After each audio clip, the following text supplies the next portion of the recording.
Alright, we are live. Today we're continuing to find and read all the books in the game of Morrowind. Oh, window capturing working right away. That's nice. Okay. And yeah, let's have a nice relaxing night.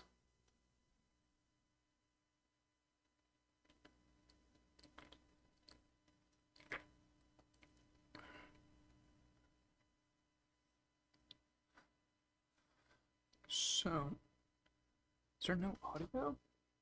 The heck? Oh, right, I remember. I turned the audio off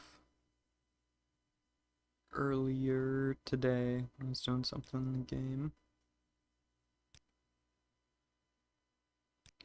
I think I had it about right here. We'll go with that. Yeah, I made a couple new saves on my book reading character. So I saved the game at the bookstore, and I saved the game in the library, so it's easier to, like when I record myself reading the books to like post the videos, it's easier to, you know, have a couple locations I can just load right into.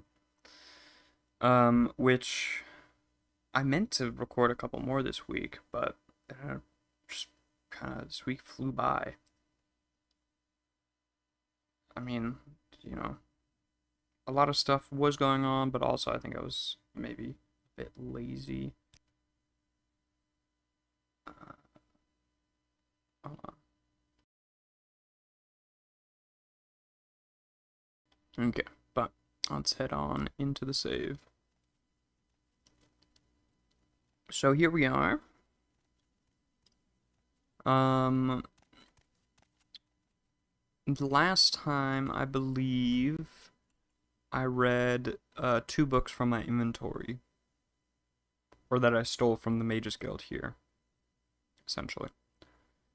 So it was one about water, breathing water, and then one on the Kimarvidium, I think. Yeah, Kimarvidium and the breathing water one. That's what I read last time. And like I came to this location specially to find those. Also, I downloaded another new book cover mod. This one's pretty nice. Actually, I'm gonna go back to the save, but oh wait, that is not what I meant to do. I was about to say I meant to go to the main menu. I can show off the book covers mod better in the Library of Vivec. I think this one looks pretty nice. Because it colors the book by subject as well, which is cool. And every book has like unique covers. Also says the name of the books on the spines, and I don't know. It seems pretty cool. It's a nice looking book mod. I don't remember what it's called. So yeah, let's load into the Library of Vivec because you can see it pretty well here. Like, yeah, look at this. Children of the Sky on the cover there, and nice and organized by color. These also look nice. From the sides of the book look nice. Yeah, I don't know. There's lots of books here, so it's easy to show the mod off, and like you can even read, the writing there. I mean, this is stylized a lot. It's a bit hard to read, but you could, if you really wanted to, you could read the first 2 pages here, just because these books are open here. So that's pretty nice as well. But yeah, so I like this book mod. It seems pretty sweet. Speak, traveler. I mean, look at that. It's pretty. Alright, but let's go ahead and go back to this save. So, let's try to find some more books to read. I'm pretty sure right away, this one right here, First World Revolt, I'm pretty sure I have not read. Hello, Jasper. I'm, yeah, pretty certain, actually, that I haven't read this one. How are you doing? So that is red. So I think that would be, red is fiction? Actually, I don't know. I don't know what the colors notate. Good, but not good. Bit contradictory. You install Pop OS and, well, it's not working for you like you were hoping.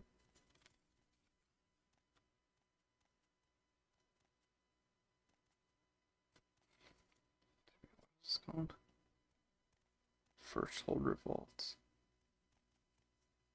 Okay, it's not a fiction book then.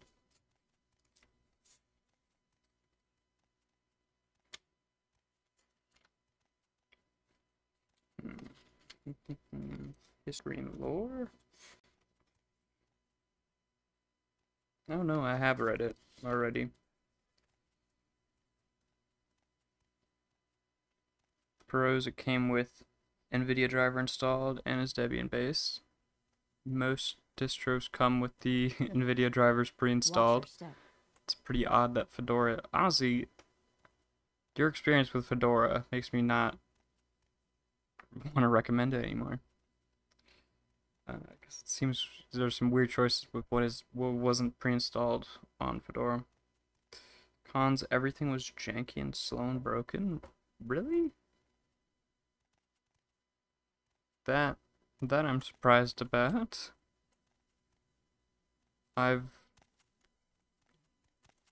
honestly never heard anyone complaining about Pop OS being janky. You have my attention. Slow, I don't know about, because that's, you know, more of a matter of perspective.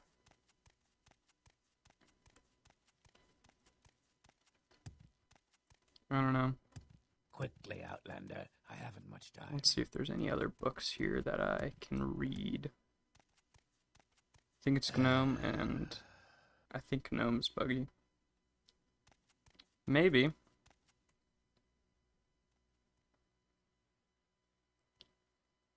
I mean, I don't know.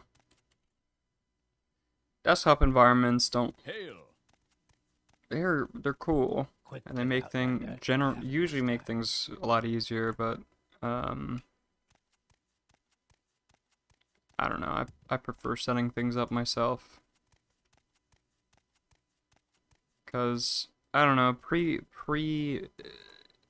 The default settings. I just don't like default settings on tons of stuff. And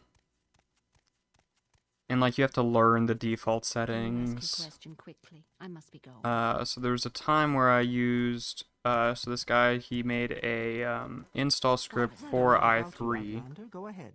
Spirit of the Daedra. I don't know if I've read that actually. He made an install script, basically, or not i3, but you know he. So it was called Larbs. It's by Luke Smith. And he had this install script that you're supposed to run, that you could run after you had installed Arch Linux. Or I think it worked with Void and Artix and a couple other distros as well. But you know, once you had a minimal install going, and basically it installed all of his dot files, you know, his settings and i3 and all the programs he used. And I used that for a little bit, but I didn't like it because it was his settings. Like I like the software he used, but I didn't like how he set everything up with that software. So the software he uses was nice, but I don't like redoing his settings. So eventually I was like, I'm just gonna install the software that I like that he uses, and then, you know, do all the settings myself. Even though Papos uses GNOME, you couldn't use GNOME extensions. It's not that I can't do it, so I couldn't. I'm pretty sure, well, isn't that probably because Pop! OS doesn't use GNOME? It uses like a fork of GNOME. But you can install GNOME if you want. Spirit of the... It's probably a religious text.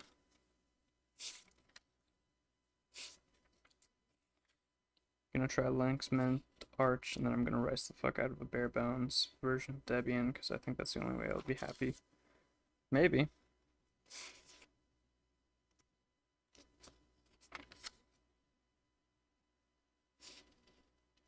I mean, ricing is... it's cool. My screen froze? No, it's just because I'm not doing anything on the screen. I'm looking at my notebook. Yeah, I've already read this.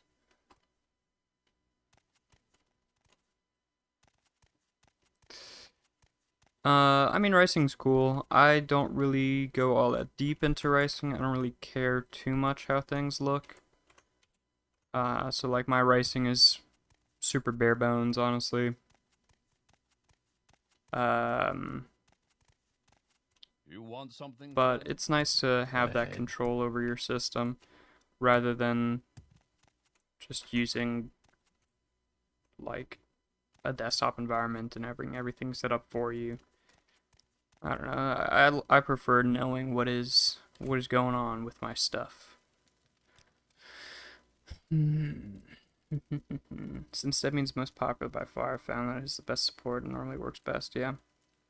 Debian's kind of like the standard. Everything's based off of, like, probably 90% of Linux guides are for Debian, because, like, 90% of distros are based off of Debian.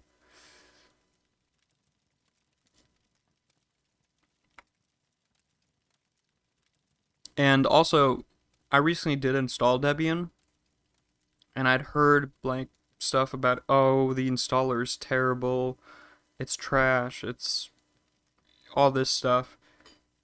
And honestly, I don't understand what is the issue with that installer. It's a good installer. I don't get it. Like, maybe it looks a bit outdated compared to some of the newer distros. But I have no clue how people have an issue with the Debian installer. The one thing that I did find annoying about Debian is finding the ISO for Debian. Their website sucks. That is one thing I'll agree with people on, but the installer itself, it is such a simple install. I have no clue how people have issues with it. It's just like a standard installer. Debian's as easy to install as every single other distro, probably. Tried installing Mint, but after you ran the installer, the hard drive isn't recognized as a bootable device, so you can't even install the easiest distro out there. I mean, that sounds more like a hardware issue. I don't know how that happened, but let's go to Caldera. See if there's any books in Caldera for me to find. I don't think I've been here yet. I have been in the mages. Oh wait, no, I have been in Caldera before. Go ahead. Yeah, no, I've been here. Maybe the castle.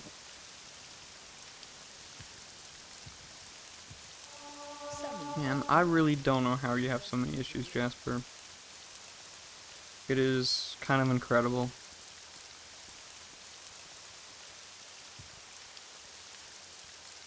Right, let's see if the Governor's Hall in Caldera has some nice books. Yeah, imagine the governor's got to have some. At the very least, he's gonna have a charter, which I've already read. I'm waiting. And also, Arch is pretty easy to install anyway.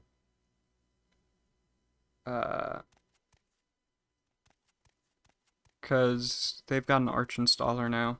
So Arch, honestly, is pretty easy. Like, I could, as long as you're you're fine with having an installer that doesn't look good, because it's a terminal-based installer. I think it's an Ncurses program. But it is such a simple affair now. With once you have an installer, any distro is easy to install. Quickly, Outlander. I haven't much time.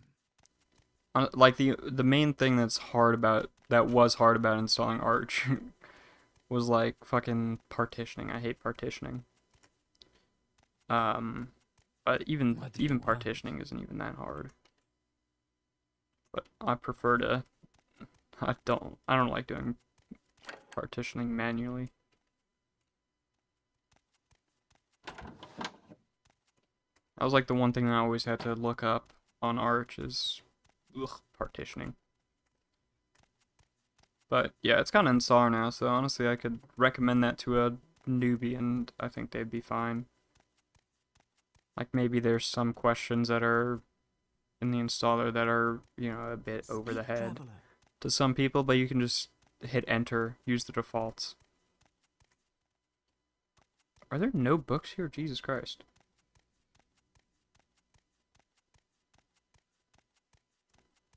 I'm running out of locations to find books at this point.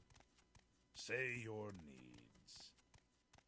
I'm not sure where else to look. Because I'm pretty sure I've been to like just about every major city. I've been to the 2 booksellers I know about. I mean, there might be more, I guess. Damn. Where else could there be books? Because there's a lot.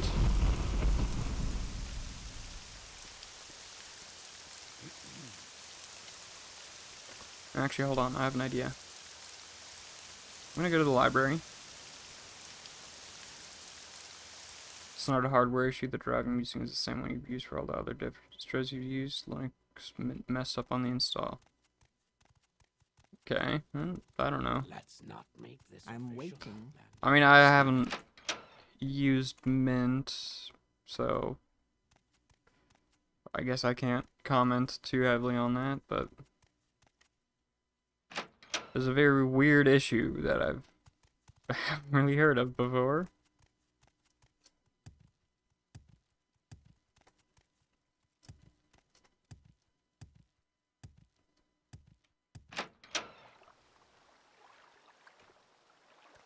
I mean, detecting a drive. I don't know how software could mess up detecting a drive. Alright, let's go into the temple itself. Probably some books here. Yes, there are. Go ahead. Age or Data, Ancestors, Antecedents of Dwemer Law. Have I read that? Actually, I'm not sure. Ooh, 36 Lessons of Vivek. The 36 lessons honestly feel so scattered about. I honestly thought all of them would be in the Library of Vivek, but apparently there were only like a couple of them there. I mean, I guess it is 36 lessons, so it's a lot of individual books. Let's see, have I read number 10? I already have, damn. Is this another lesson? Sermon 2. Okay. I've already read it. Anticipations, Ader Tradra, Annutated Annuet, Return Heresy. Dang, I've read all of these.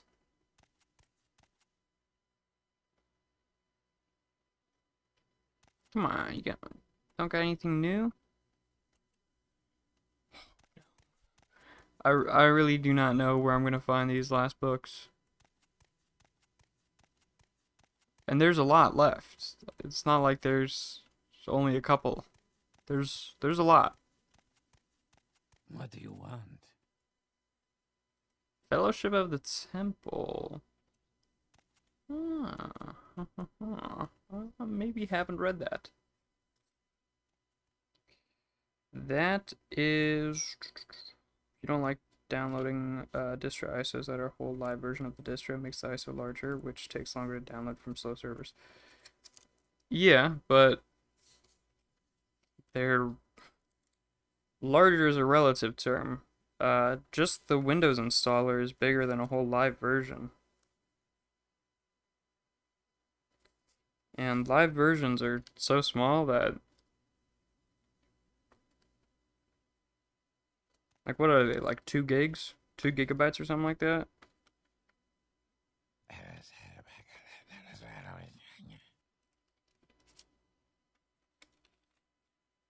Just for it to never be used again after the install.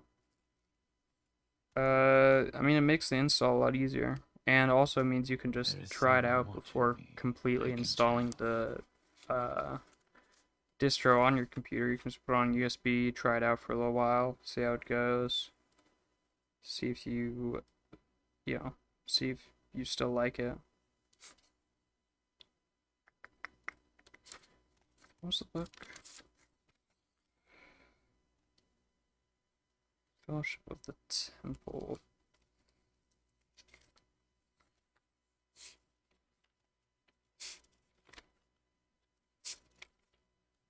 At some point, I should probably count how many I have left.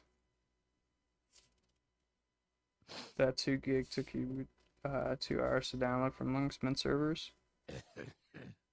I was thinking about the number 2. I don't know. Yeah, I mean, a lot of times it's also recommended to do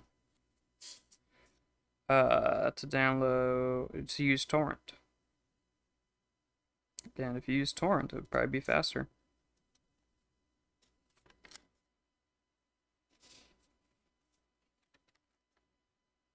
But I mean, I guess did you mention that your ISP blocks torrenting or something?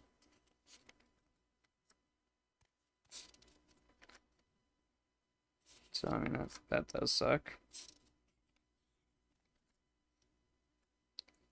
But yeah, I mean, tried torrenting the Arch ISO, no peers. Really? Arch has no peers? Oof.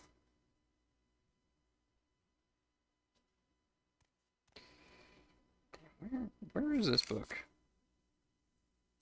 I just completely glossing over it in my my notebook. Why did I lay the notebook out like this? Okay.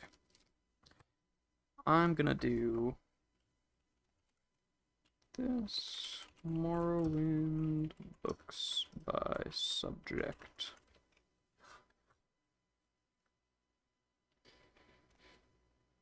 And then I can just control F it and see which category it belongs to. It's faction books. That's what I thought, but I wasn't seeing faction books in my notebook. It's after esoteric text. Oh, here we go. Fellowship Temple. I've already read it. Can I help you after stream to install Linux Mint? I don't know how you can have issues with installing Linux Mint. It's such a...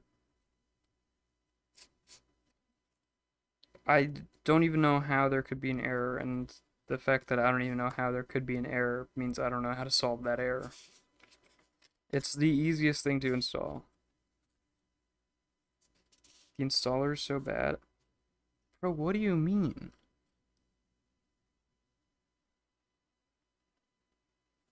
I've never had an installer that's bad.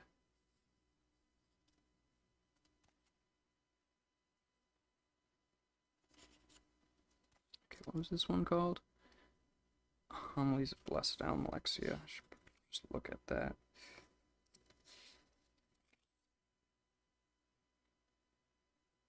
I've already read it. Damn. Oh no, I'm not finding any books that I have not read. Well, I think part of this might also be because I've been to the temple before. Maybe. I think I have. Where can I go to find more books? Let's go back to the Let's see. Let's try. Didn't give you options when choosing a drive to install to. Yeah, but that. I don't know how to solve that either, man. I've never seen or heard of that being an issue.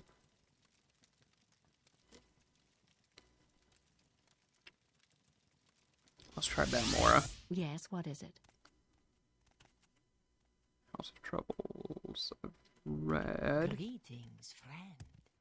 I know I've checked out the Mages Guild here. How interesting. A tourist. So I don't. Pretty sure.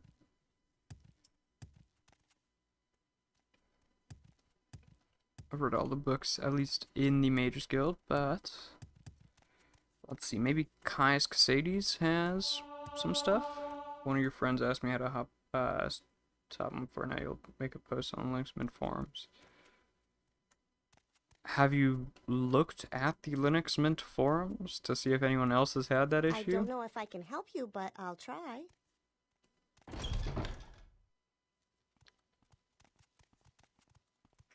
Oh, right. I saw the Balmora expansion mod going.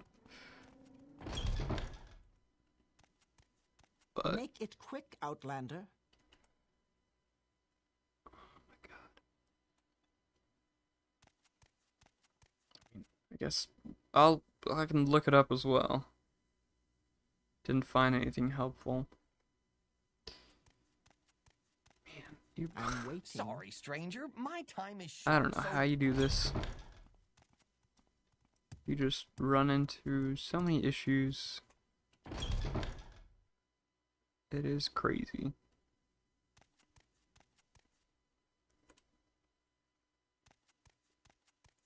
Go ahead, stranger.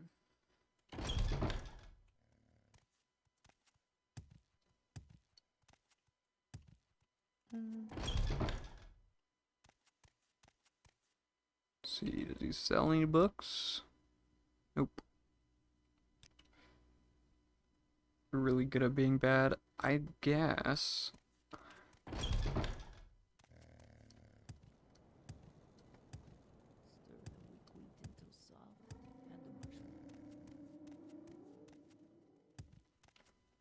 I mean, you're making me question whether I'm good at Linux or I've just What been do you lucky want? and not running into, tons and tons of issues. And I've just been lucky.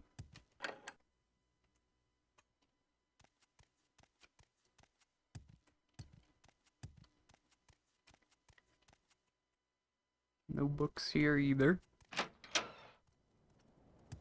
Can't get. Oh, there we go.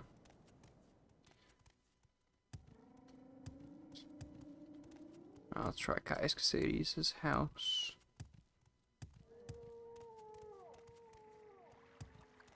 Type of person to install Arch Linux from scratch, no problems. Can't run, install, or work. Arch Linux has an installer though. I'm pretty sure the recommended way to install Arch is with the installer now. Speak, traveler. I don't know. I mean, I guess you could probably install manually in Arch, but there's not really any reason to. And honestly, I don't know if you'd if you'd manage that with the amount of issues run into and the fact that you don't like reading documentation. War on First Council. Have I read that? Please tell me I haven't, so I can finally read a book. Alright, so history and... Oh no, I think I've read it. Please.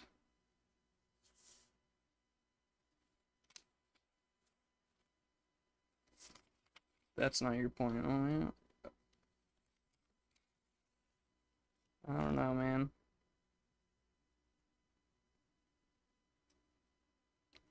I feel like I've never heard you telling me about how you've succeeded at doing stuff. Complicated either though. Alright, come on. War First Council. Come on, please. Please tell me there's no check mark next to it. Wait, what? Oh, here we go. History and lore. We're gonna go. Alright, have a nice time playing Fortnite. Read it. I knew it. Fuck. Damn. Okay. Fine. That's okay. Speak quickly, Outlander, or go away. Alright, come on. You go down the stairs. I want to go up. Or not. Okay, it's okay. Maybe you can try a different house. I mean, it's trespass into someone's house.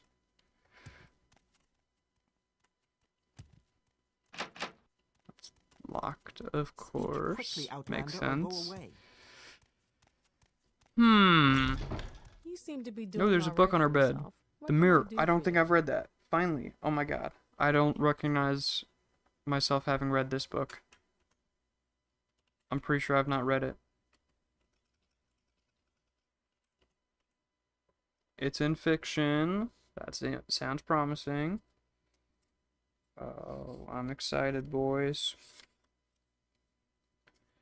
We might have found a book to read.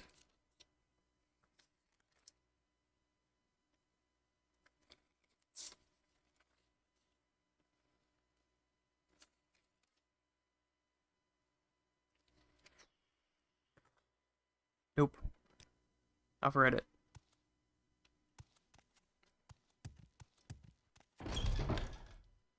Huh. I might have to, like, look up where to find some books, maybe? Maybe I'll have to do that. Because I'm getting a bit Go ahead, desperate. stranger.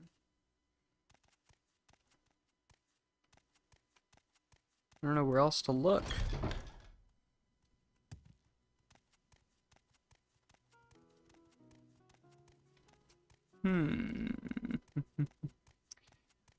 Yeah, this is getting challenging. Alright, I think I'm just gonna go ahead and start looking up where to find stuff. And I'm just gonna work down my list. And if I come across books while going down the list, that's good. Biography of the Wolf Queen is first on the list. Make it quick, Outlander. Found at the Arvel plantation in the Suran slave market, Quickly, Outlander. I Vivek haven't much St. time. Olm's Waste North 2, or a quest reward for Larius Varro tells a little story and may also be found as random loot. Okay, what is this quest? Perform a little favor for Larius Varro in Moonmoth Legion Fort. Okay, we'll try doing that. I'm not going to read further into what the quest is. So, it's a nice experience. And we'll just head on over to Larius Varro.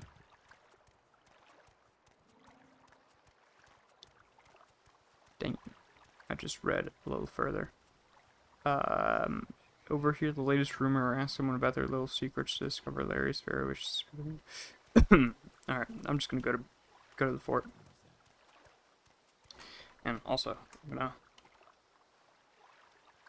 switch to a different thing, so I don't see it. Alright. I could also just go to, like, the Arvel plantation or wherever to just find the book, but I feel like going through a quest is maybe a bit more fun.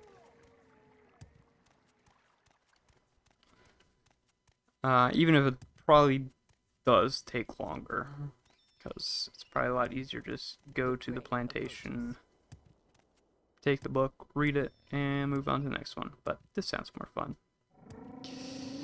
Alright, so the sun is very bright in my face here.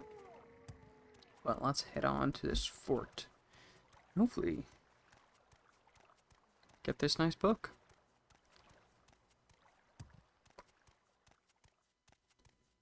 Yeah, the Balmora expansion mod really does make Balmora pretty huge. It's like the end of the town here. It's like right next to the fort.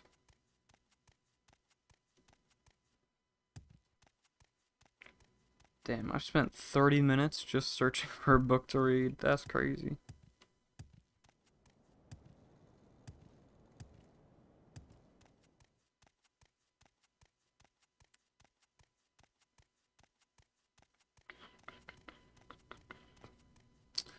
I mean, I guess that's what happens once you kind of get down into the nitty gritty, once you've kind of found all the easy ones.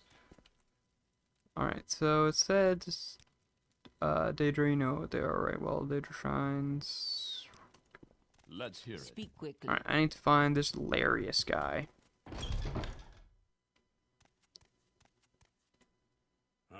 Larius, where you at? And maybe, I mean, maybe there's some other books here that I haven't read.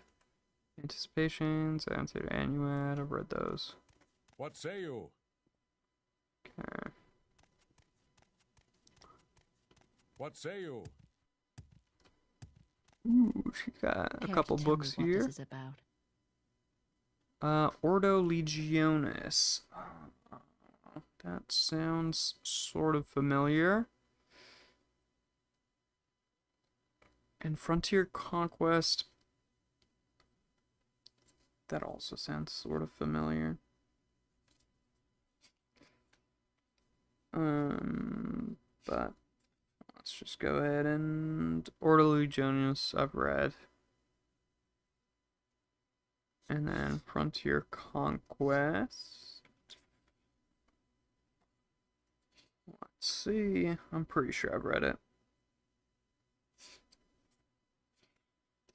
I feel like the rest of the series is gonna be tons of, have I read this yet? Just over and over again.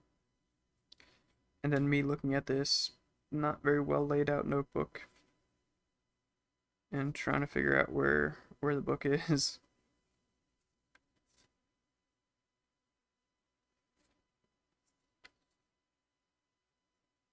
Dirt, dirt, dirt, dirt, dirt. Everywhere, dirt. Real clean. Germaphobe? Clean? There was some clean word that I was thinking of. Oh man, I'm not seeing the Frontier Conquest book in here, but I'm pretty sure I've read it anyway.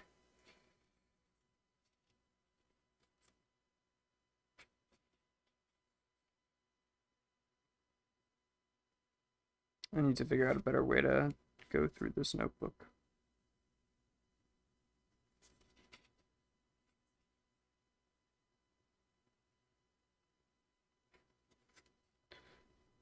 I don't know, I'm pretty sure I've read it. Alright, let's keep looking for Larius. I'm pretty This sure I've better actually be just important. already been here before, so I'm pretty sure I've read all the books in here, because I've just been here before, but that doesn't look super Let's familiar. hear it. For my gods and emperor. Okay, hold on. Let's see if I have read this. It's a faction book. I've probably read it.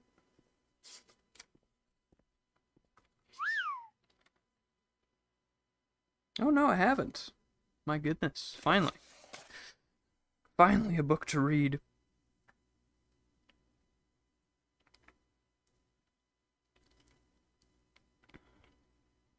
Alright. For my gods and For my gods and emperor, a handbook for the imperial cult. What is the imperial cult? The missionary arm of the great faiths. The imperial cult brings divine inspiration and consolation to the empire's remote provinces. The cults combine the worship of the nine divines, the Aedra, Akatosh, Debella, Arche, Zenithar, Mara, Stendar, Kinnereth, and Julianos, and the Talos cult, veneration of the divine god Hero Tiber Septim, founder and patron of the empire. Imperial cult priests provide worship and services for all these gods at imperial shrines and settlements throughout Vardenfell. What is the virtuous life? Our doctrines are simple. We acknowledge the divinity of the 9 divines, Akatosh, Debella, Arche, Zenithar, Mara, Stendar, Kinnereth, Julianos, and Tiber Septim.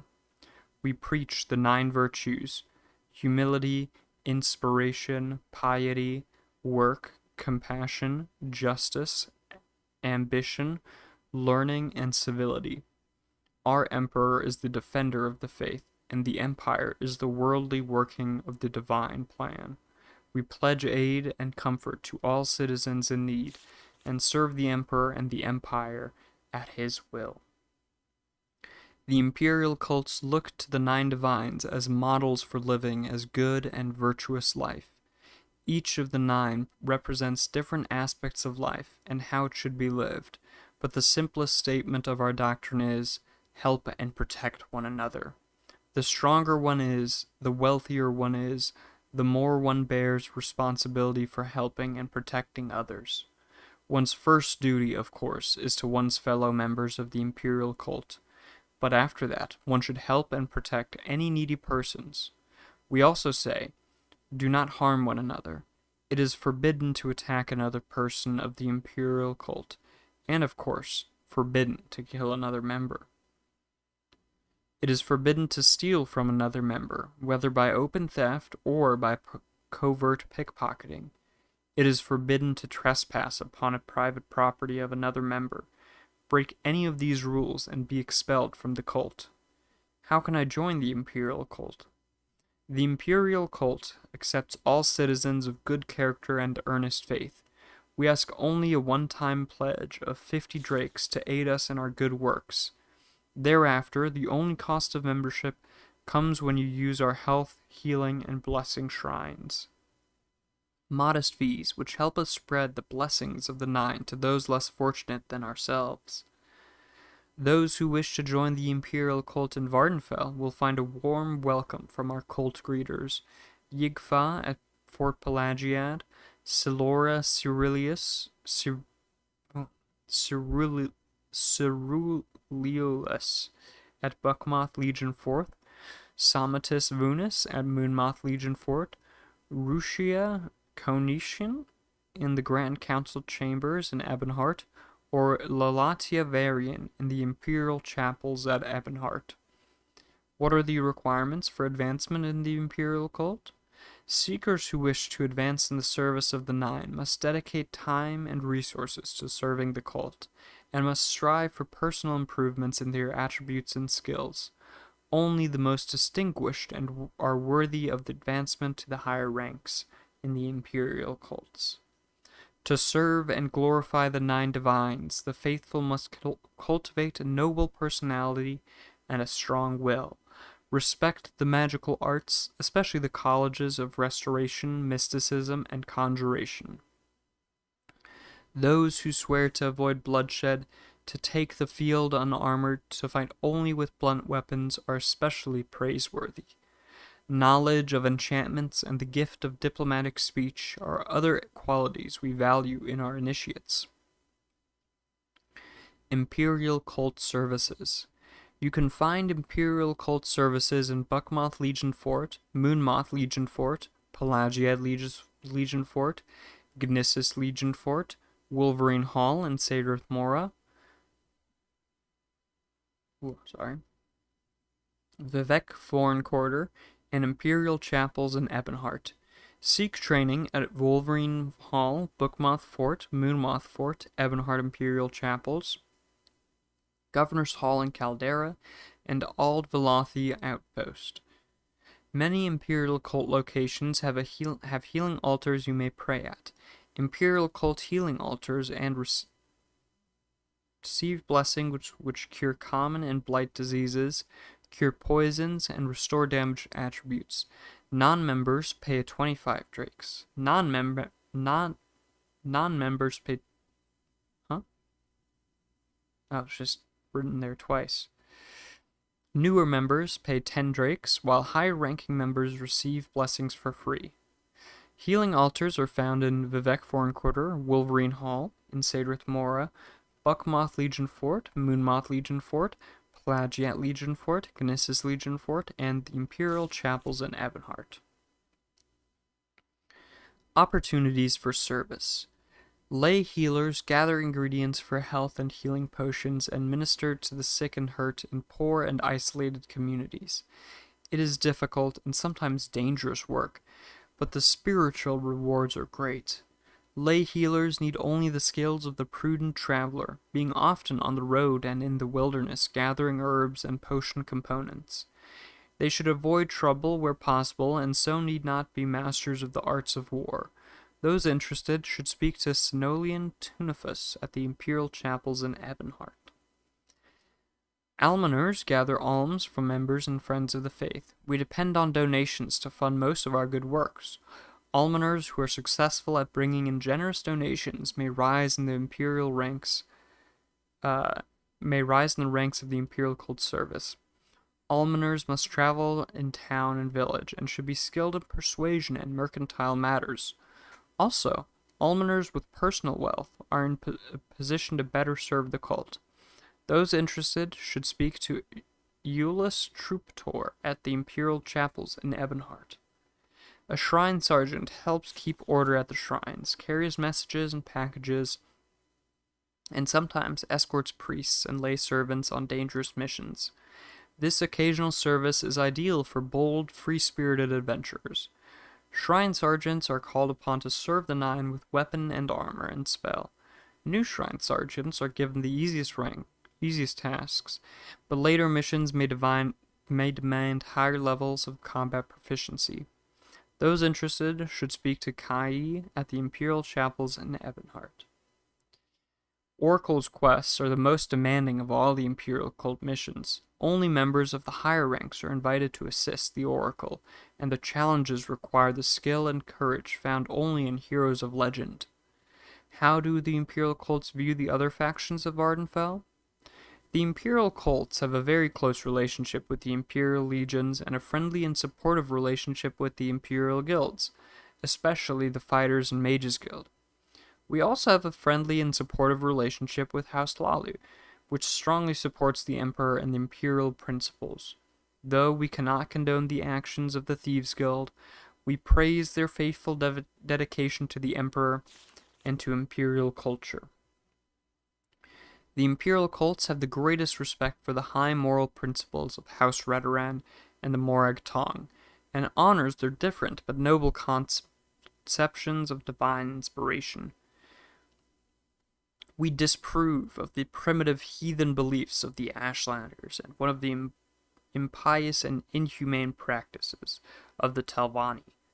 The Imperial cult especially disapproves of the practice of slavery and looks forward to the day when slavery is illegal in all Imperial provinces. The Imperial cult also disapproves of the lawless and greedy Monotong and their ruthless exploitation of the poor and weak.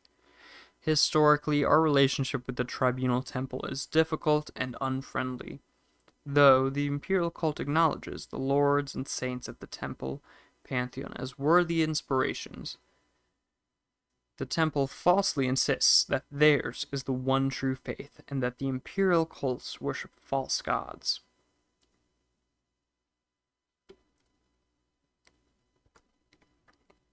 Alright. That was actually pretty interesting. Lots of stuff I didn't know in this book. Because a lot of this is more game-specific knowledge rather than just, lore. Because it's, telling you where to go. And I don't have tons of, game-specific knowledge. So some of this stuff I might actually want to try out. Especially, let's see, it was lay healers. I kind of want to try this out. So Sinolian Tunifus at the Imperial Chapels in Ebonheart. Not in this playthrough, or this kind of stream.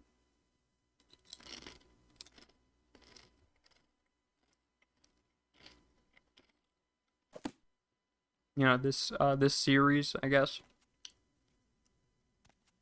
But maybe in a different playthrough. So that's pretty interesting.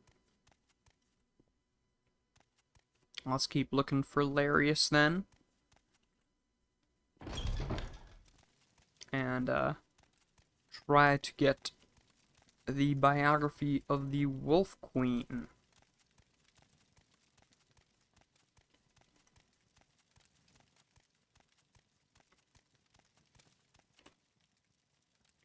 I don't think he's up here. Need another chip.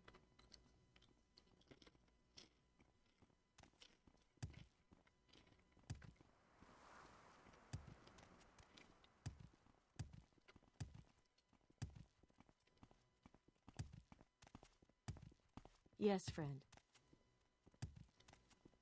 Alright. Hmm. Let's keep looking for Larius Let's hear then. it. Probably not Larius. Fresh game. Argonian Imperial Guard. Very diverse. Maybe it's in the he's in the prison tower? I mean, it did say he was in Moonmoth. At the very least, he should. Should be somewhere. In this fort, it does not look like it, though. Larius Varro in Moonmoth Legion Fort.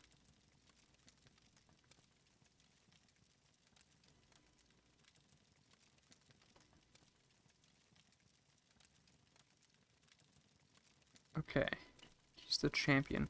Okay, I might have overlooked him earlier because he looks like a guard. I might have just kind of glossed over the guards.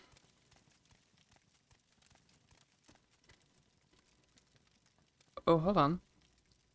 This page is currently being rewritten as part of the Morrowind Overhaul project. What is this?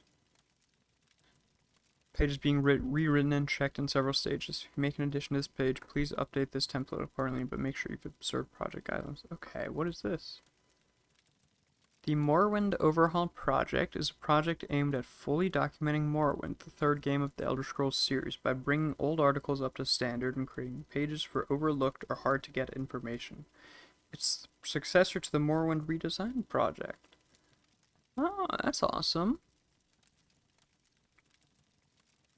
This wiki's coverage of Morrowind ranges from inadequate to highly incomplete. These pages include NPCs and places that have received little to no attention in recent years, and the quest page, which has been extensively documented but left incomplete. This game, widely available, is largely compatible with modern software, meaning that the documentation should be fairly easy. This project aims to provide a list of tasks which need to be completed to bring Morrowind namespace and those of its expansion up to par with the rest of the wiki's content. If you want to help out, add your name to the project members list, and please make sure to observe project guidelines below.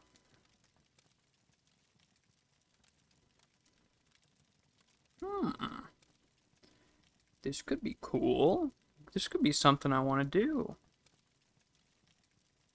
I mean, I feel like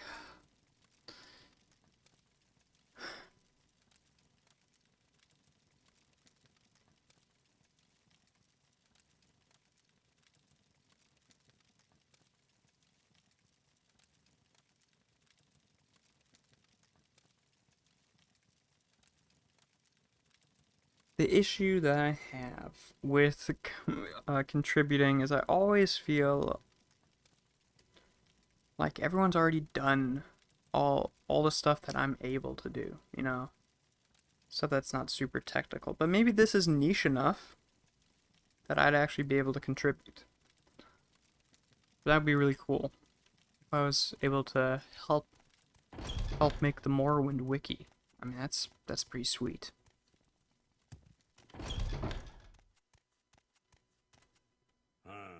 Come on then. Say something or move on. Alright, let's try to find this guy.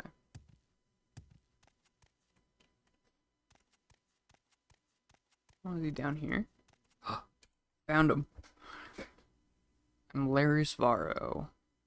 I'm hoping you might come. I've got some work for you if you're interested. I am interested. Little secret. Buy from merchant. Okay, no. What is this work?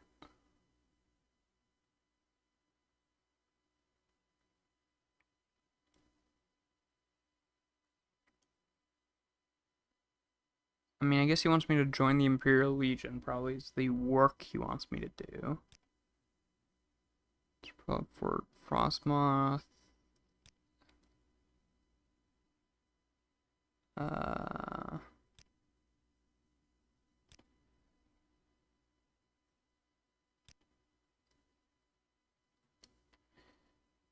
hmm.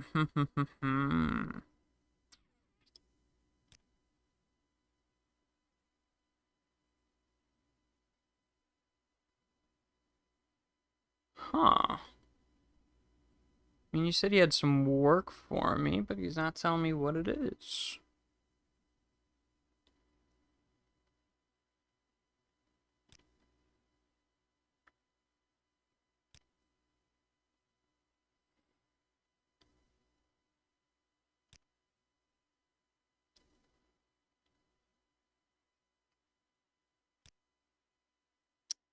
That did not work out. Okay. What a winning personality. Oh, man. Let me look at the guide again. Because I know I was kind of hoping I didn't have to do all this, but I might have to. Over here, the latest rumors are asking them about their little secrets to discover that Larry's Vara, which. Okay, so I need to just ask a bunch of people about latest rumors and stuff.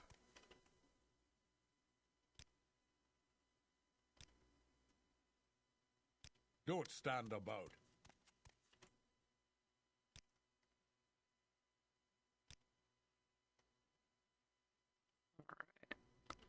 If this doesn't work, I might have Say to something or move on. just go to a location that the book is at.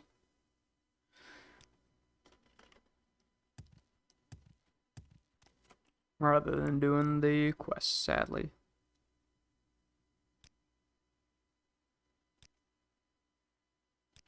So what's this regarding? Hurry this up, will you?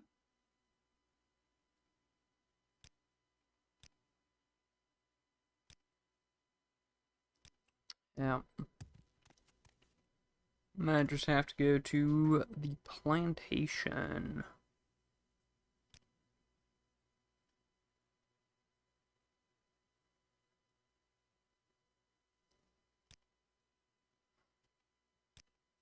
Let's hear it.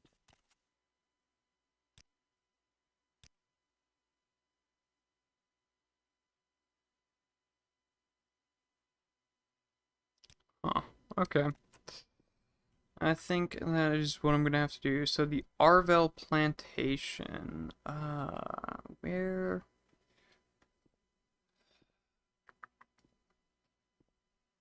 I'm pretty sure I've been there before. I'm trying to remember, because I don't want to like just look it up.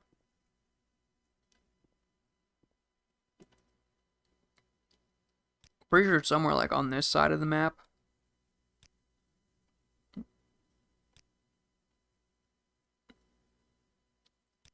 I know it's not up north. I think it's like somewhere kind of in this general area. So I'm just gonna load into Vivek.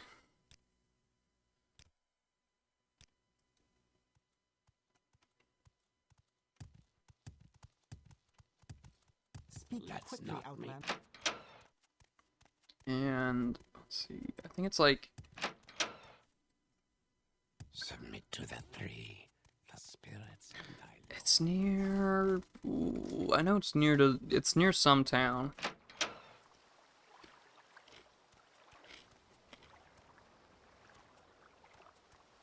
Wait, I don't think I've been all the way over here.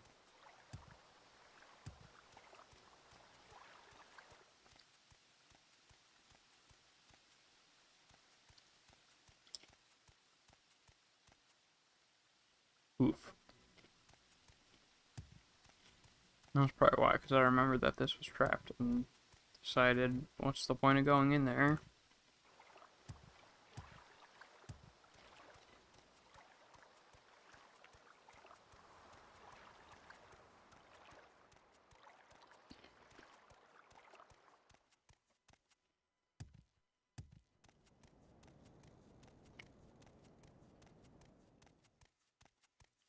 My time is precious, so make it quick.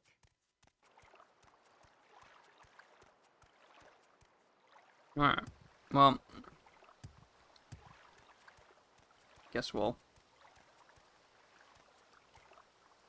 yeah, we can take the boat here. And we'll try to find the Arvel plantation.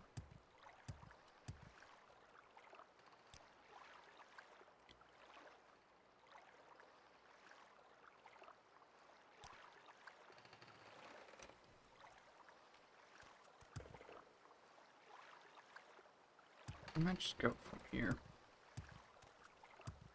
Actually, I'm gonna take the Silt Strider and see what towns I can go to from the Silt Strider that might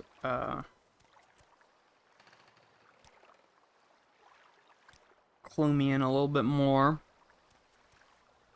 Might ring a couple bells.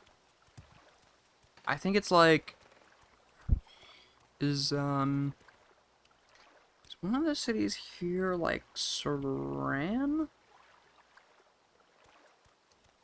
Or something like that?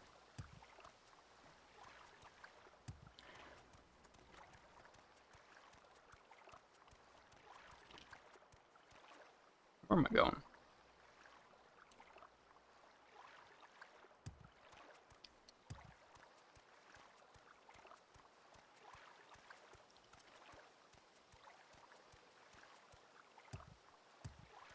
This is where I need to go.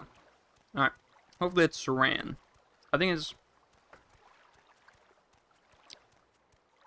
Saran.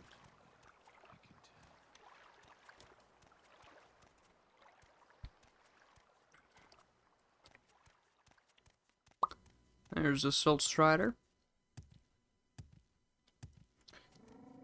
Honestly, the grass mod's real nice. I like it. It does conflict with the Balmore expansion mod that I added, which I haven't fixed. But other than that, it's pretty sweet. Saran, yes. Okay, I was right. So I think it's somewhere near here. But I do not know where somewhere near here could possibly be. Also, new town. You can check out, see if there's any books to find. Ooh, a House of Earthly Delights. I should probably actually not go in there.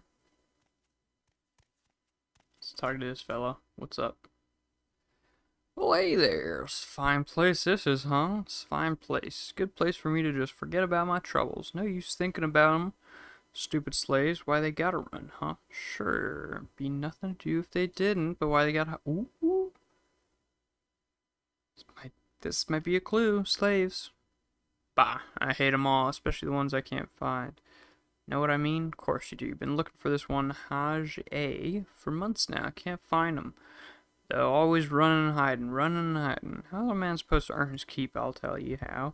Running and looking. That's how. Even got myself a guide. I did good old Hides His Eyes. Kind of stupid name if you ask me. Anyway, he's been showing me around for a couple of weeks. Fat load of good that's done me. I'm not gonna find the slave for you. What's this regarding? And, let's leave the House of Earthly Delights for now. Maybe I'll go back off stream. Go ahead. Damn, people in this town are just walking around naked. There's a pawnbroker here, you might have some books. Are you a well-read pawnbroker? Do you broke some books? It does not appear to be so. Uneducated. Quickly, Outlander. Or- I haven't much time. Let's see if he's hiding some books. What do you got? No books?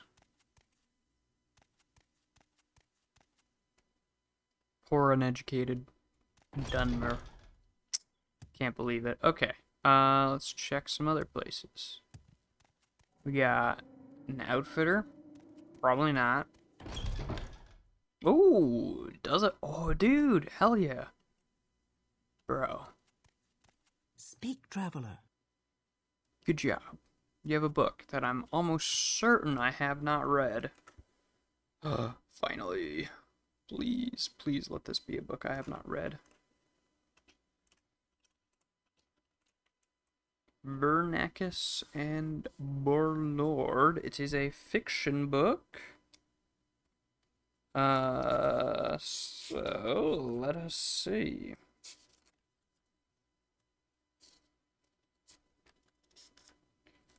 Please, no check mark. Yes. I have not read it. New book. Alright.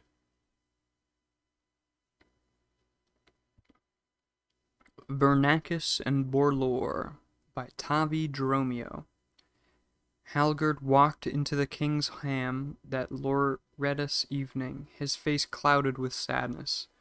While he ordered a mug of grief, his mates Geraz and Giamora joined him with moderately sincere concern. "What's wrong with you, Halgard?" asked Giamora.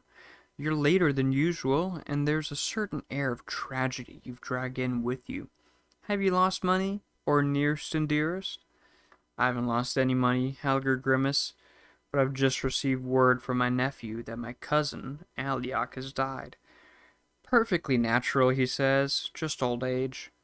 Aliak was 10 years younger than me." "Aw, that's terrible, but it goes to show that it's important to savor all of life's possibilities, 'cause you never know when your time is coming," said Garaz, who had been sitting at the same stool at the Smoky Corner Club for the last several hours. He was not one cursed with self-awareness. "Life's short, all right," agreed Ziamora, "but, if you'll pardon me, a sentimental thought. Few of us are aware of the influence we'll have after our deaths. Perhaps there's a comfort there. For example, have I told you the story about Vernacus Borlor?" "I don't believe so," said Halgard. "Vernacus was a Daedra," said Ziamora, throwing a few dribbles on Flynn on the hearth to cast the proper mood. "And though our tale took place many, many years ago, it would be fair to say that Vernacus still is one. For what, after all this time, to the immortal Daedra?" "Actually," Garrus interrupted, "I understand that the notion of immortality. I'm trying to offer our friend an inspirational tale in this hour of need," Ziamora growled. "I don't have all bloody night to tell it, if you don't mind."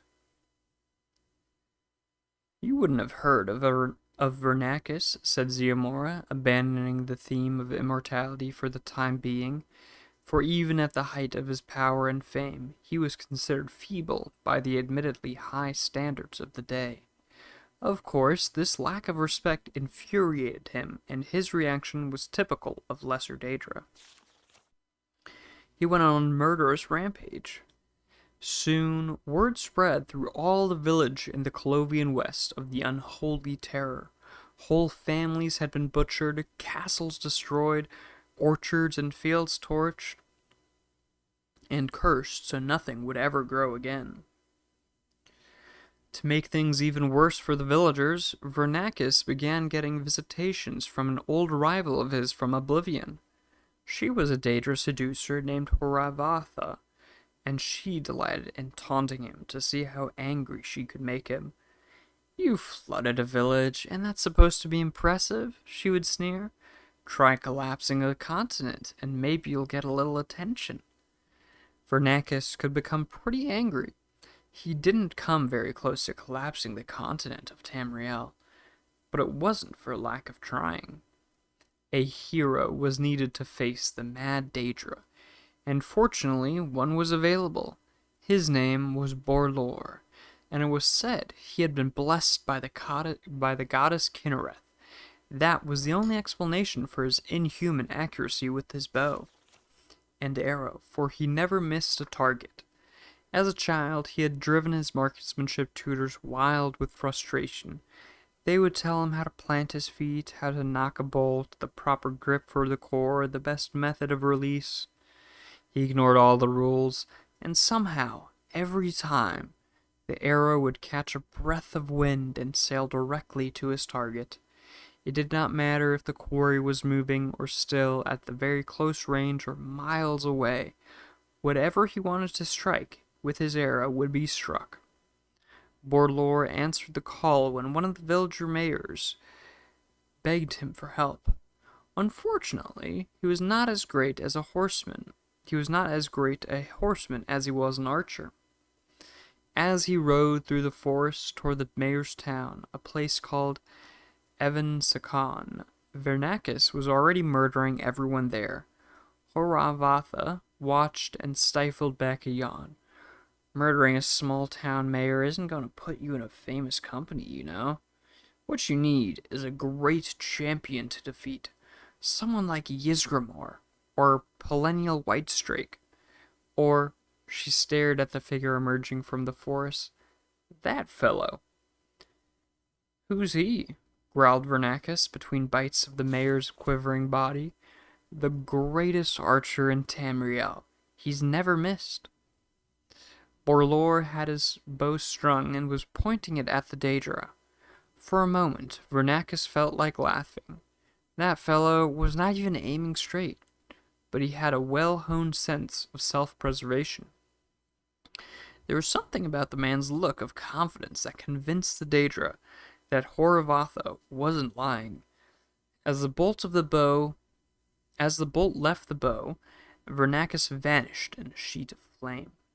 The arrow impaled a tree. Borlore stood and stared. He had missed a target.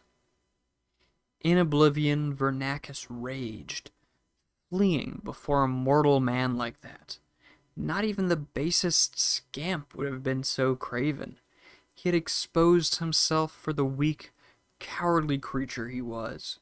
As he considered what steps to take to salvage the situation, he found himself face to knee with the most fearsome of the Daedra, Princess Molag Bal. I never thought anything much of you, Vernacus, the giant boomed, but you have more than proven your worth. You have shown the creatures of Mundus that the Daedra are more powerful than the blessings of gods.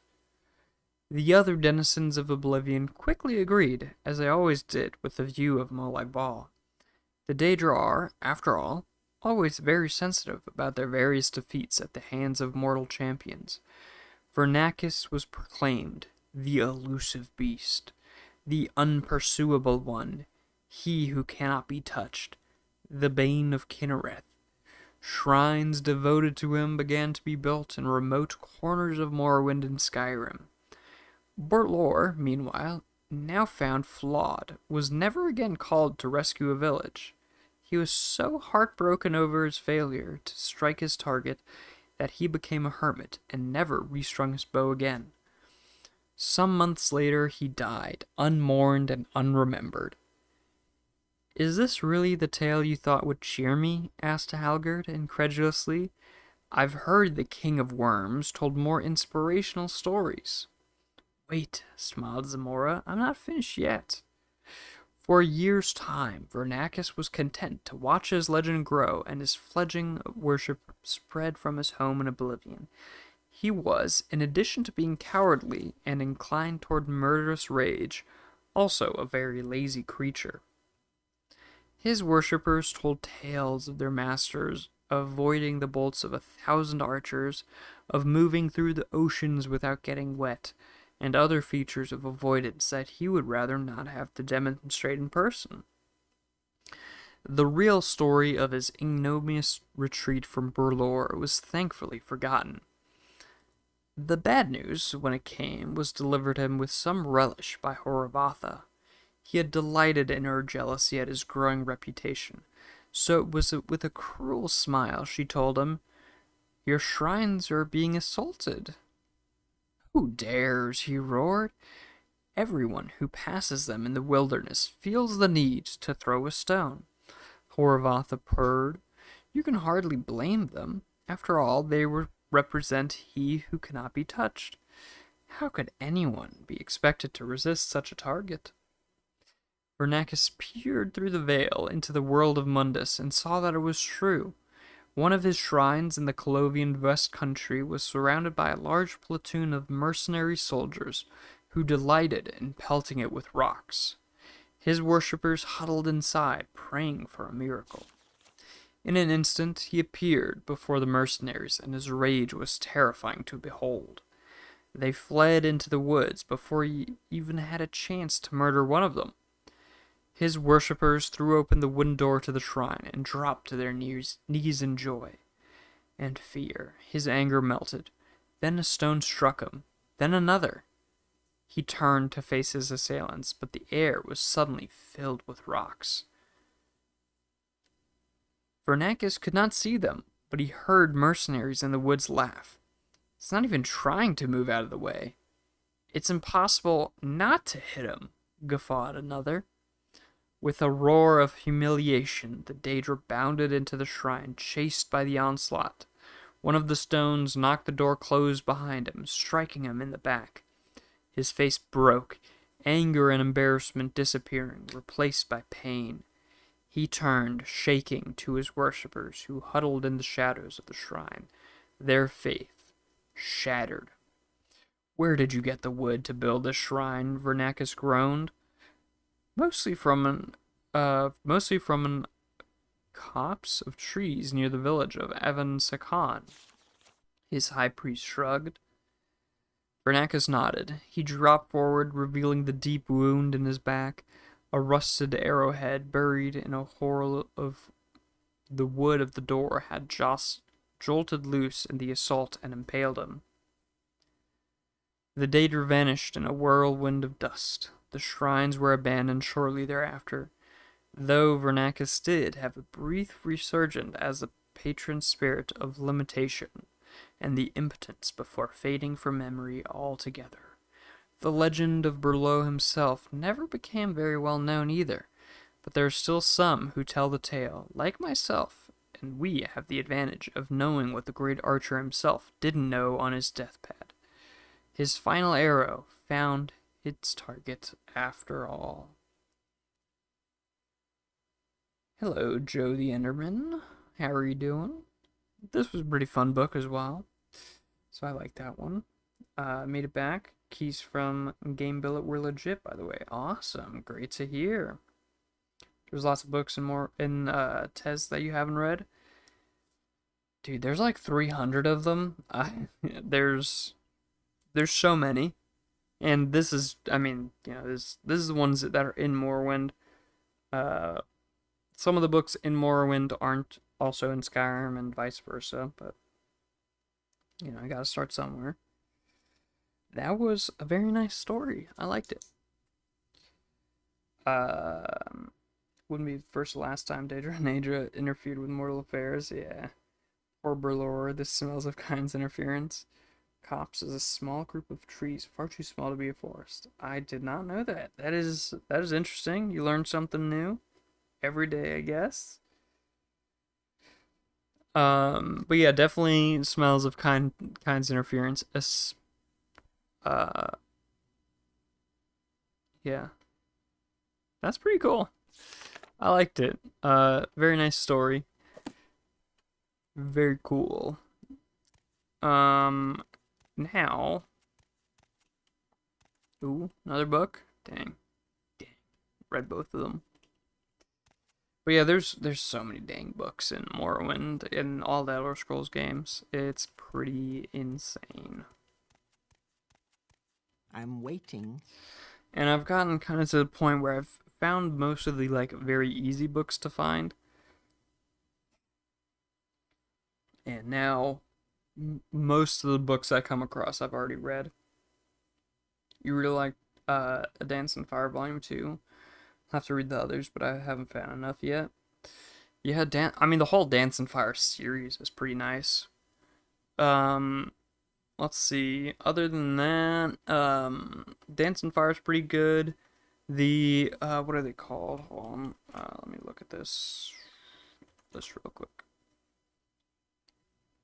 So Dance in Fire is pretty good. The Real Baron's Eye is pretty good. Uh, where's it? 2,920, the last year of the first era. Those are all also pretty good. On Oblivion is pretty good. There's one that The Ruins of Kemelze, those are really good. I mean, that book is really good. I like that one. Uh, duh, duh, duh, duh.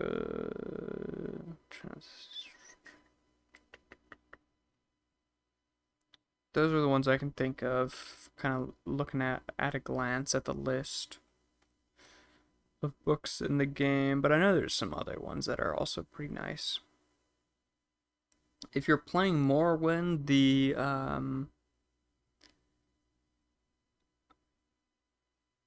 and don't know a lot about Morrowind, like I don't know.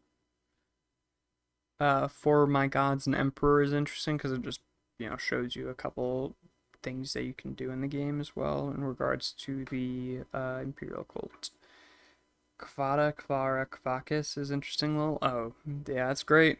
I tried to read it.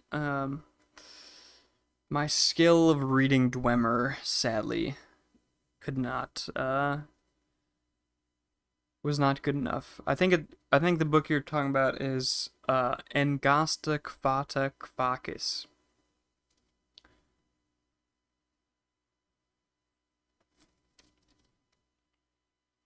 Probably. But yeah, that one was a tough read. I didn't finish it, sadly. That one's actually written in a real language.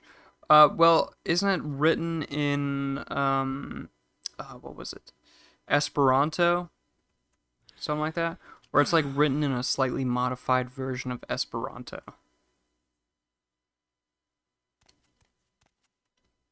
It's from a local newspaper in some country, I forgot the name of. Yeah, it's in the newspaper of it was one of the one of the Scandinavian countries, I think like Finland, maybe? Quickly out. I'm pretty sure it was a Norwegian it was a Scandinavian country. I'm surprised you know that. That's crazy. What the fuck? Why do you know that? That's such a niche piece of knowledge right there.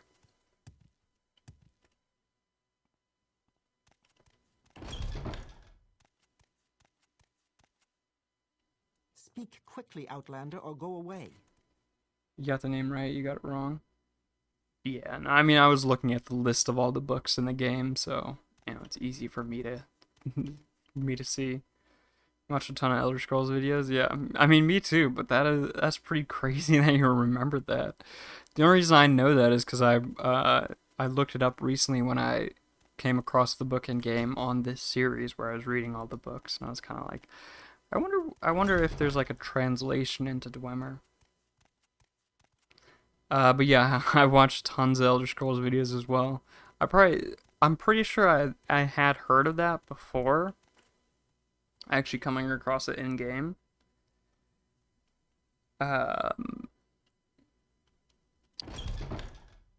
Cause now that you mention it, I think I've seen a video where they mention it as well. Where is that? But I'd forgotten about it completely. There's a corpse in Morrowind somewhere called Piki Uchu. Is that another Esperanto Speak, thing? traveler. I mean, that sounds more like Toki Pona, though.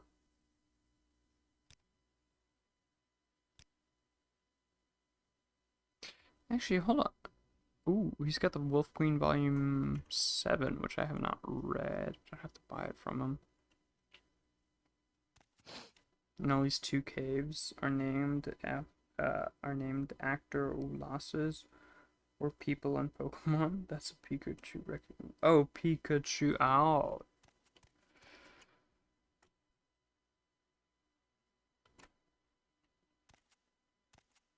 The Wolf King Volume 7.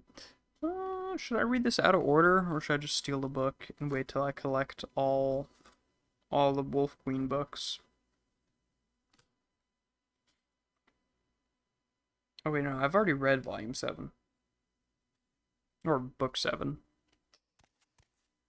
Anyway.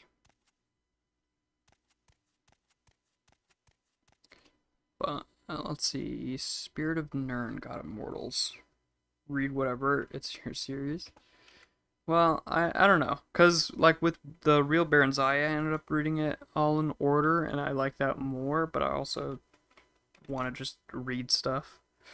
And if I find them in order, then it's a thing of instant gratification, or putting the gratification off and having a good time reading the whole thing in order. You think we're close in age? I'm 21, so if we're close in age, then cool. Any reason you're bringing it up? But it is nice to know that at least someone is close to my age, because it feels like almost everybody is a child. So many people. I almost feel like every time I talk to a person on the internet, they're like, "Oh, yeah, I'm like, or I'm a teenager."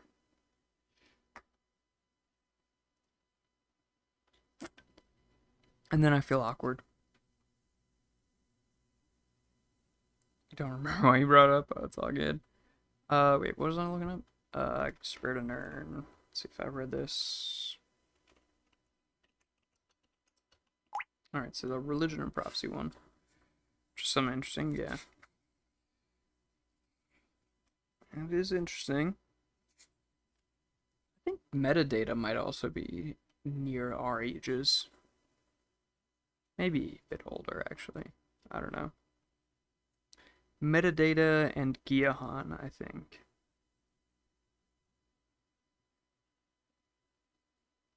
And maybe Benito.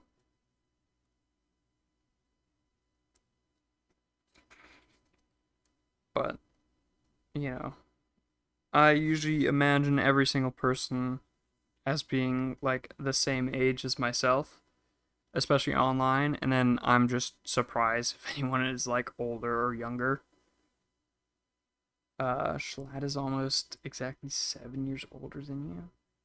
He's 30? Dang. He does not seem like a 30-year-old.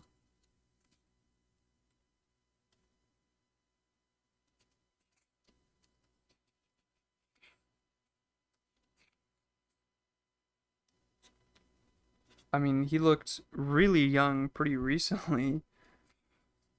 Until he grew, like, the mutton chops or whatever they're called.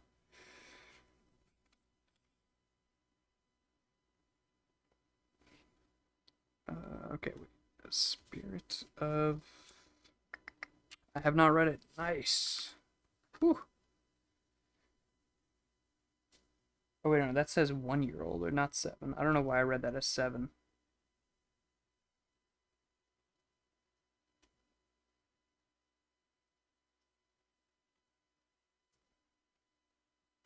I don't know why I read that as 7. What the fuck? If I'm 23 and I'm 2 years older, just I was 1 year older than that, I get there's 30. Yeah, I don't know how I read that as 7. Um,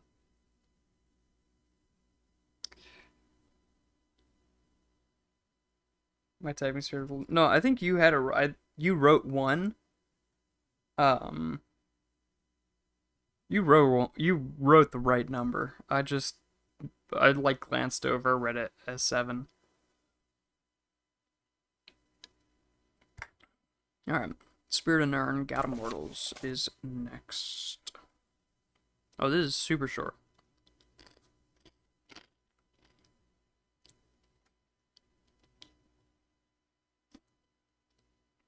Alright. Spirit of Nirn. Lorcan is the spirit of Nirn, the god of all mortals. This does not mean all mortals necessarily like him or even know him. Most elves hate him, thinking creation as that act which sundered them from the spirit realm. Most humans revere him, or aspects of him, as the herald of existence. The creation of the mortal plane, the mundus, Nirn, is a source of mental anguish to all living things.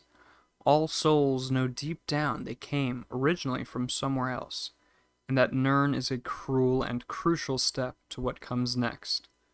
What is next? Some wish to return to the original state, the spirit realm, and that Lorcan is the demon that hinders their way.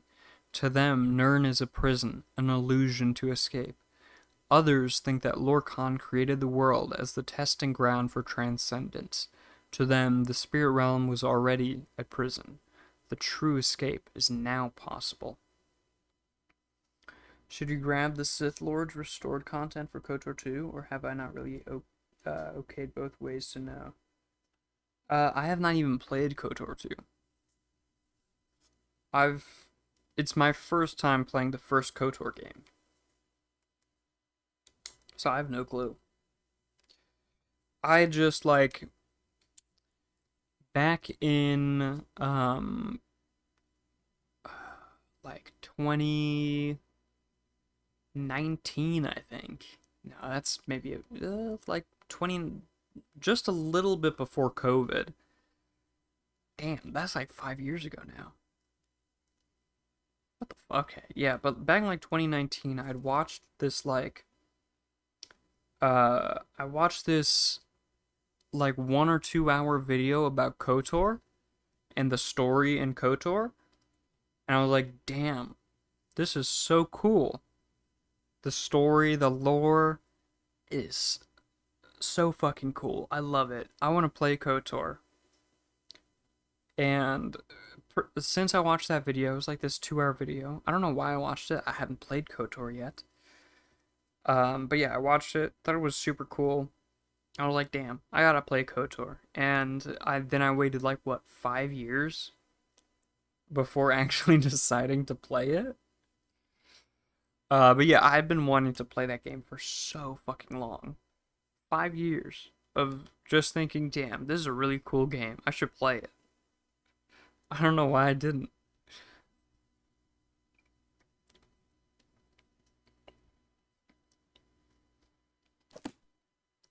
And like, I don't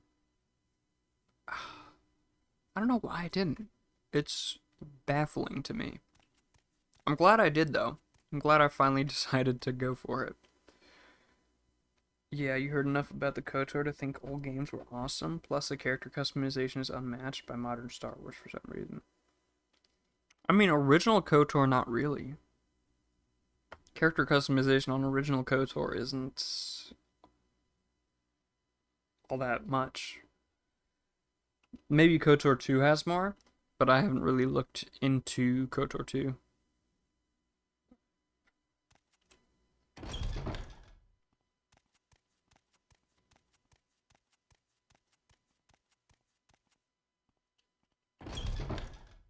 Already been here, haven't I? Yeah.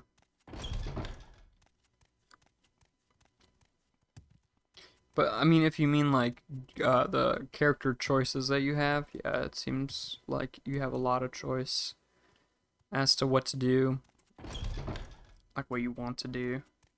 I will listen, Outlander, but make it. 'Cause, like, this kind of happened when I was playing Fallout 4. And I was playing and I was like, damn, this kind of just feels like hand-holdy the same way that Skyrim does. And like any choice that you make, like dialogue choice,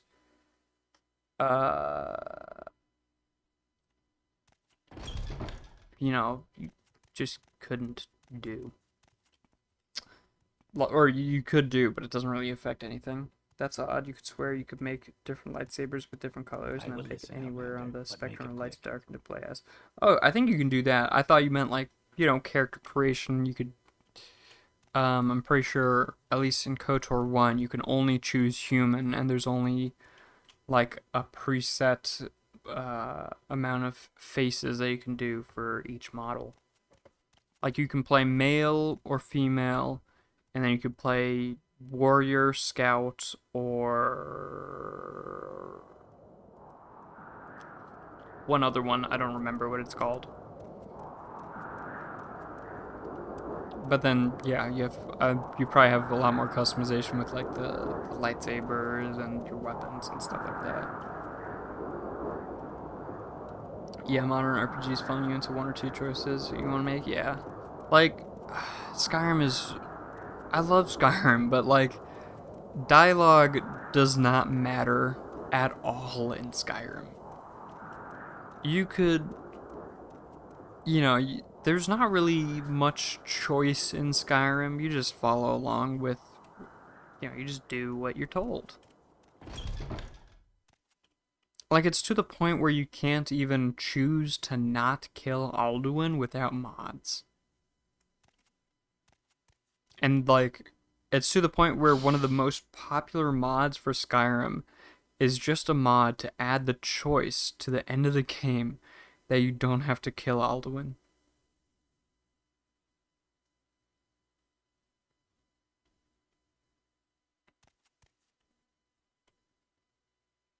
Like, that is stupid. That one of the most popular mods for Skyrim is just that. Just adding a little tiny little choice to the end of the game. Oh, there's quite a few books here that I haven't read. Surprising. I mean, I haven't killed Alduin yet myself, but I've also been ignoring that angry imperial woman with a pastern. Yeah. No, I mean, you can, like, not kill Alduin if you want. But then you'll never get you'll never end the quest. The quest will just stay there, and you can keep ignoring her if you want, but it's annoying. Ooh, we got another one of these bad boys. Wait, book 11 that I haven't read.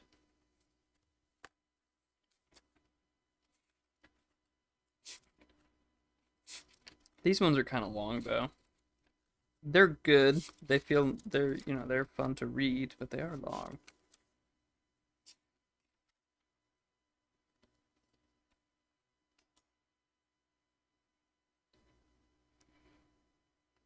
But let's get into it. All right.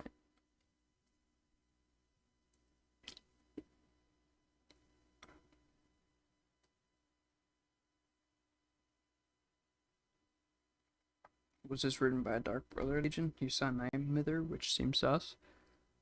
But we'll see. I don't think so. I'm pretty sure it's not. It's like a nice. Is it? It's a history book. It just talks about the end of the First Era, and Dark Brother might be involved. Sun's Dusk, Book 11 of 2920, the last year of the First Era, by Karlovac Townway. 2 Sun's Dusk, 2920, Tel Al-Rune, Morrowind. A man to see you, Night Mother, said the guard, a Kothringi tribesman who represents his credentials as Lord Zook of Blackmarsh, part of the imperial garrison of Gideon. What makes you think I'd have even the slightest possible interest in seeing him? Asked the Night Mother with venomous sweetness. He brings a letter from the late Empress of the Cyrodiilic Empire. We are having a busy day, she smiled, clapping her hands together with delight. Show him in. Zook entered the chamber. His metallic skin, though exposed only at his face and hands, caught the light of the fireplace and the lightning of the stormy night. From the window, the Night Mother noted also that she could see herself as he saw her, serene, beautiful, fear-inspiring. He handed her his letter from the Empress without a word. Sipping her wine, she read it. The Duke of Morrowind also offered me an appreciable sum to have the Emperor murdered earlier this year, she said, folding the letter. His payment sunk, and was never delivered. It was a considerable annoyance, particularly as I had already gone to the trouble of putting one of my agents in the palace. Why should I assume that your more than generous payment from a dead woman will arrive? I brought it with me, said Zook simply. It's in the carriage outside. Then bring it in, and our business is complete. Smiled the Dark smiled the Night Mother. The Emperor will be dead by year's end. You may leave the gold with appellative, unless you'd care for some wine. Zook declined the offer and withdrew. The moment he left the room, Miramore slipped noiselessly back from behind the dark tapestry. The Night Mother offered him a glass of wine, and he accepted. I know that fellow Zook, said Miramore carefully. I didn't know he worked for the old Empress. Though, let's talk about you some more if you don't mind, she said, knowing he would, in fact, not mind. Let me show you my worth, said Miramore. Let me be the one to do the Emperor in. I've already killed his son, and you saw there how well I can hide myself away. Tell me you saw one ripple in the tapestry. The mother smiled. Night Mother smiled. Things were falling into place rather nicely. If you know how to use a dagger, you will find him at Bodrum, she said, and described to him what he must do. Sun's dusk, 2920, Mournhold. The Duke stared out the window.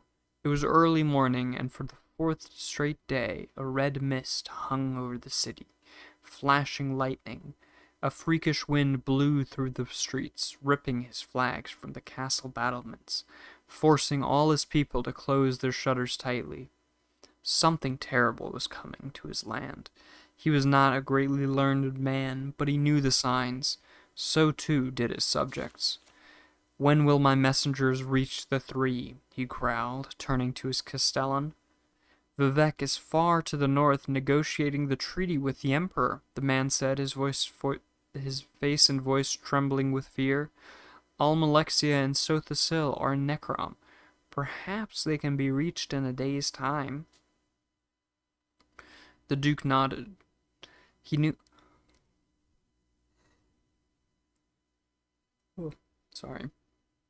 He knew his messengers were fast, but so too was the hands of Oblivion. 6 Sun's Dusk, 2920, Bodrum, Morrowind. Torchlight caught in the missing snow gave the place an otherworldly quality.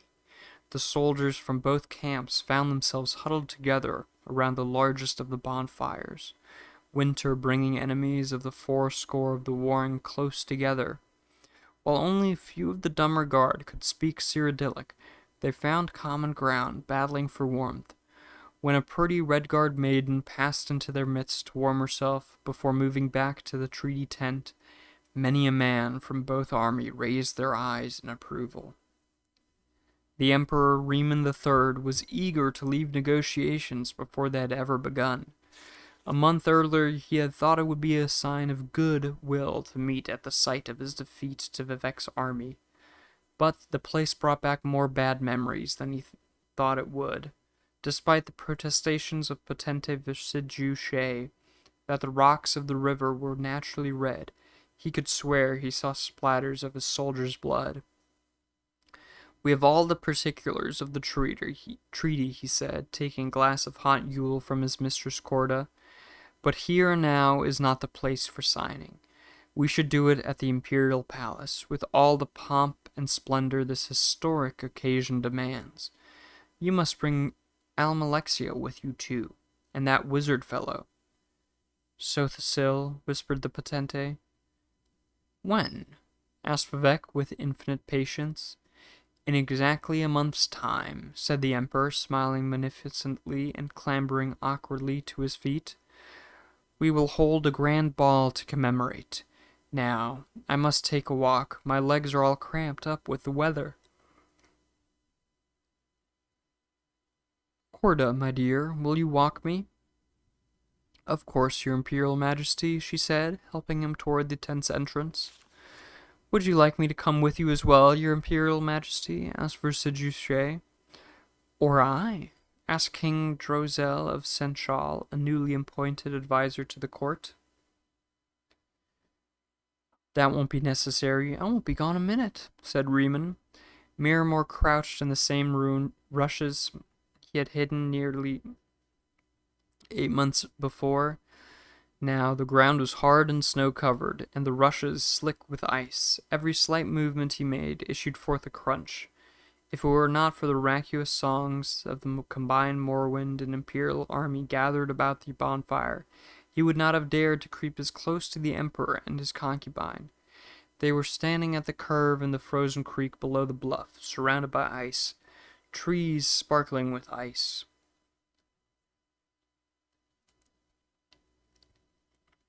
Carefully, Miramor removed the dagger from its sheath. He had slightly exaggerated his abilities with a short blade to the Night Mother.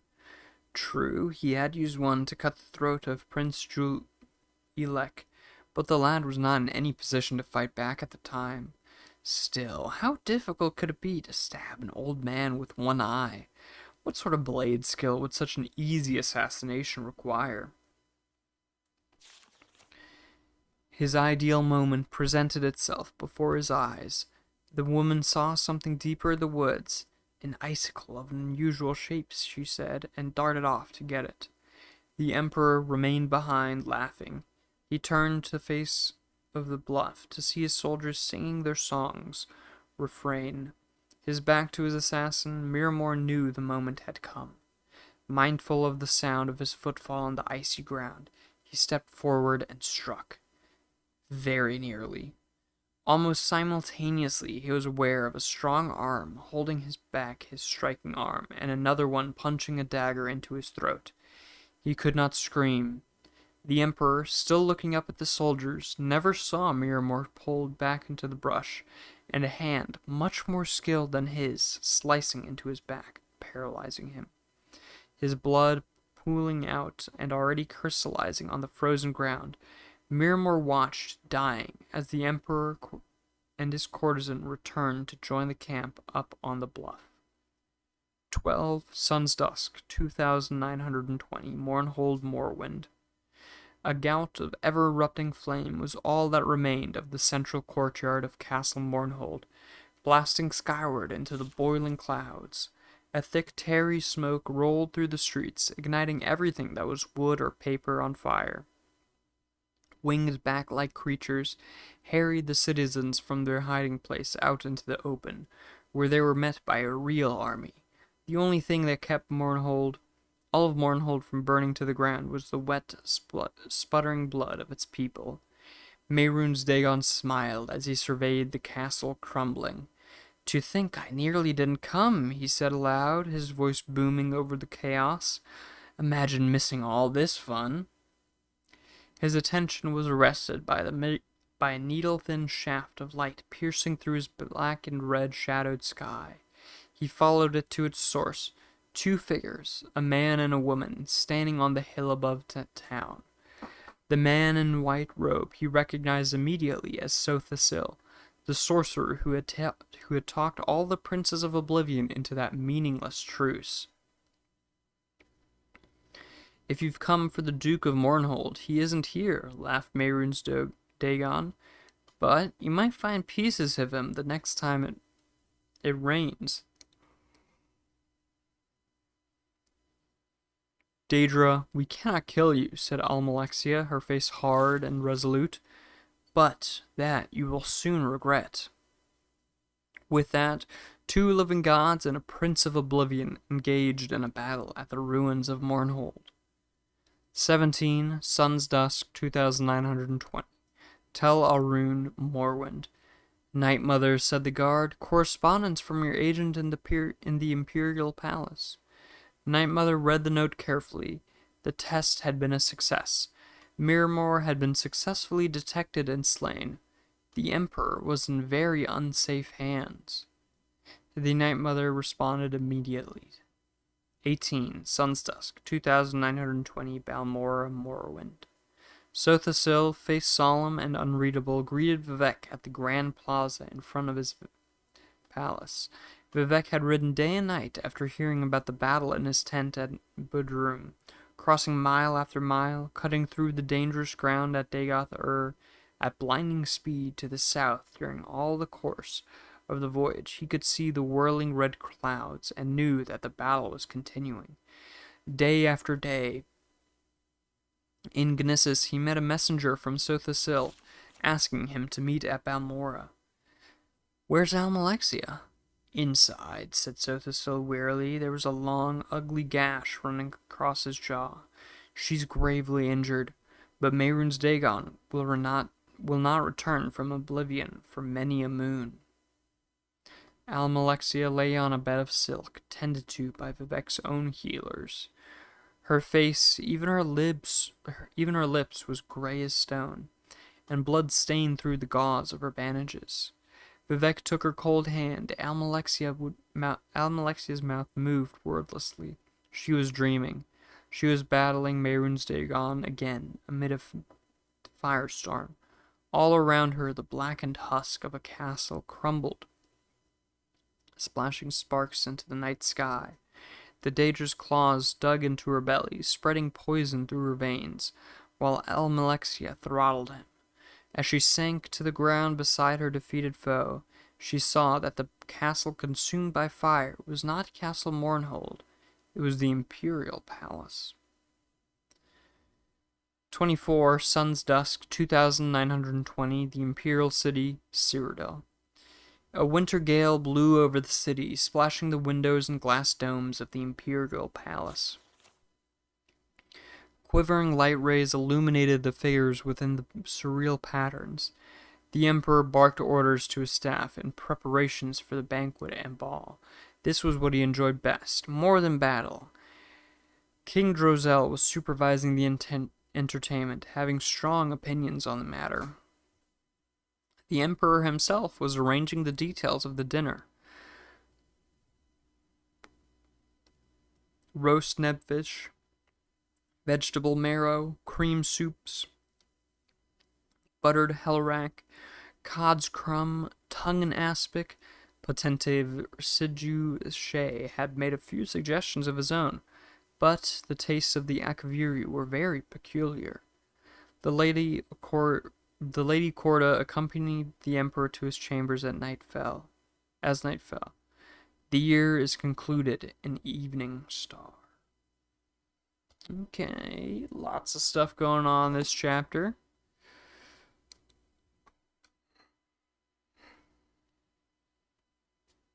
That was the second to last book in that series, and I haven't read 1 through 8, and then also 12. I should definitely play with Tamriel Rebuilt if I haven't. Necrom is a beautiful city. I do plan to. I just haven't really gotten around to it yet. But also, I think I'm gonna call it a night here. Because I am getting quite tired, if you haven't noticed by my yawning.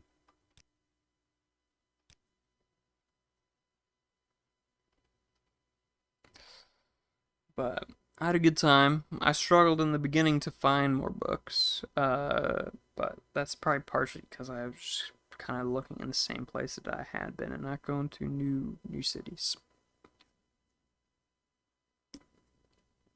Alright, good night, good day, whatever time zone you're in. And yeah.